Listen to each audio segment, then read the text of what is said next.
चलिए पुनः हाथ में अक्षत फूल सिक्का ले लीजिएगा, दूसरे अध्याय का ध्यान करिएगा।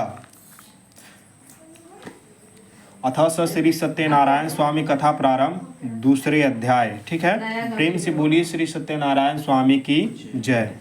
एक समय नारद जी समस्त प्राणियों के हित की इच्छा से अनेक लोगों में घूमते हुए मृत्यु लोक में आए। नारद जी घूमते घूमते कहाँ आए? मृत्यु लोक में। ठीक है ना, जैसे पृथ्वी लोक होता है, पाताल लोक होता है, आकाश लोक होता है, उस तरह से क्या होता है? मृत्यु लोक भी होता है। समझे? मृत्यु लोक यानी कि कह सकते हैं उसको पृथ्वी लोक, या फिर एक तरह से नर्क लोक भी कह सकते हैं। पृथ्वी लोक ही समझ लेते हैं हम लोग। यहाँ उन्होंने देखा कि सब प्राणी अनेक पीड़ाओं से युक्त और अनेक योगों में उत्पन्न होकर पाप कर्म से दुखित पा रहे हैं। यानी कि जितने भी प्राणी थे वो क्या थे?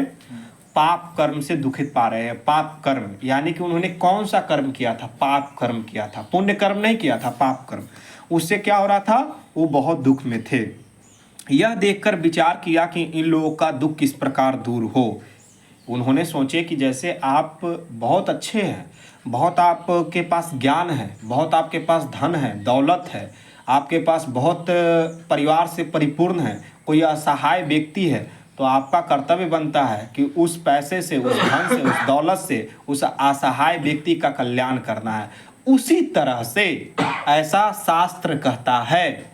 अगर आप ऐसा नहीं करते हैं तो भगवान वो जो धन देते हैं ना, जितना छप्पड़ फाड़ करके, फिर छप्पड़ फाड़ करके ले भी लेते हैं। समझे? अगर किसी का आप कल्याण नहीं करते हैं, आपको समझिए कि एक तरह से मैनेजर बना दिए कि आप जाओ और लोगों को कल्याण करो, हम तुमको इतना धन दौलत दिए। समझे? और अगर आप लोगों का कल्याण नहीं करते हैं तो क्या करेंगे कि इसको धन दौलत देने का, इस पद का गरिमा ये नहीं रख रहा है, इसलिए इस पद से इसको निष्कासित कर दिया जाए। क्या आप पद के योग्य नहीं रहिएगा तो आपको निष्कासित किया जाएगा ना। उसी तरह से नारद जी जब बहुत सारे प्राणी को देखे तो नारद जी ने क्या किया कि देखे कि इन लोगों का कल्याण कैसे होगा, कैसे मंगल होगा। तो उन्होंने उसके बाद देखे कि हमसे तो संभव नहीं है कि हम इन लोगों को कल्याण करेंगे, तो वो कहाँ चले गए?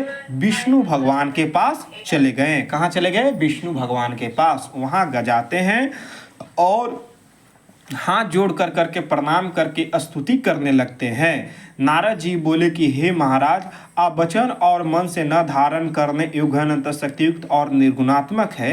हे महाराज, आप सब प्राणियों के उत्पन्नकर्ता और भक्तों के दुख के नाशक है। जितने भी इस प्राणी पर, पृथ्वी पर प्राणी उत्पन्न हुए हैं, सभी का दुख आप नाश करते हैं, सभी को आप जन्म देते हैं। इसलिए आप बताइए कि इस जो मृत्यु लोक में जो प्राणी कष्ट में है, उनका कष्ट कैसे दूर हो, कृपया कर करके बताइए।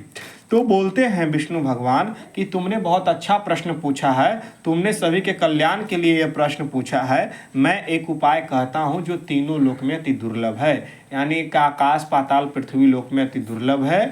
वह मैं उपाय बताता हूँ। वह श्री सत्यनारायण स्वामी का क्या है? व्रत है, जिसको विधि पूर्वक करने से इस लोक में सुख, परलोक में मोक्ष मिलता है।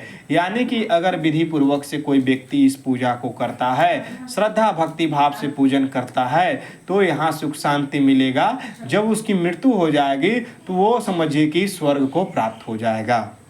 इस तरह से पूजन करता है। तो बोलते हैं कि ठीक है, आपने तो ये चीज़ बता दिया, लेकिन पूजा कैसे करना चाहिए, उसका विधि क्या है, सबसे पहले इस पूजन को कौन किए थे, उसके बारे में आप मुझे बताइए। तो बोले कि सबसे पहले इस पूजा को करने के लिए जो है सबसे पहले इस पूजा को एक ब्राह्मण किए थे, जो कि दरिद्र थे, हमेशा भिक्षा से गुजारा किया करते थे।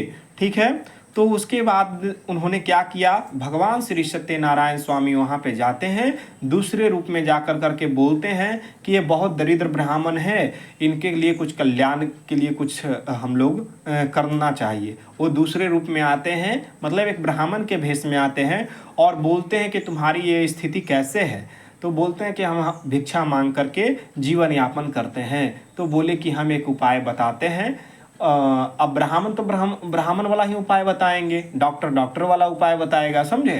तो वहाँ पर बोले कि आप श्री सत्यनारायण स्वामी का व्रत करिए, उससे आपका कल्याण हो जाएगा। पंडित जी सोचे कि चलो कुछ तो है नहीं, भगवान का अगर ये बोल रहे हैं पंडित जी तो हो ही जाएगा। वो स्वयं श्री सत्यनारायण स्वामी थे। पंडित जी को रात भर नींद नहीं आया, सुबह उठ करके भिक्षा मांगे। भिक्षा मांगने के तत्पश्चात उनको काफ़ी ज़्यादा धन मिला। जैसे आप जो है बहुत अच्छे आदमी हैं, ठीक है ना, आपका बेटा थोड़ा बहुत कम भी मेहनत करेगा तो वो आपका अच्छाई से लोग जो है आपका बेटा का नाम ऊंचा हो जाएगा, समझ गए ना। आपका नाम ले, अच्छा किनका बेटा है, अच्छा इनका बेटा है, अरे वो तो बहुत अच्छे हैं, चलो इनको दान पुण्य कर दिया जाए, समझे।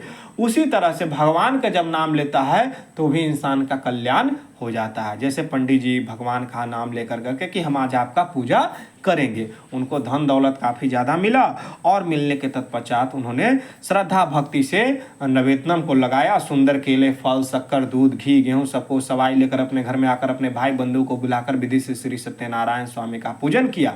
चावल का चूर्ण न हो तो मतलब कि गेहूँ का चूर्ण, सवा सेर इत्यादि उत्तम नवेदनम लगावे और बांधवों के साथ कथा सुन कर करके उन्होंने क्या किया, सबको प्रसाद दिया और प्रसाद देने के तत्पश्चात वो नगर भर में क्या हो गए, श्रेष्ठ हो गए। और इस तरह से श्री सत्यनारायण का व्रत किया। व्रत के प्रभाव से सब दुख उनका खत्म हो गया और खत्म होने के तत्पश्चात वो पूरा जो है गांव भर में फेमस हो गए। इस तरह से आपका जो है दूसरा अध्याय पूर्ण हुआ।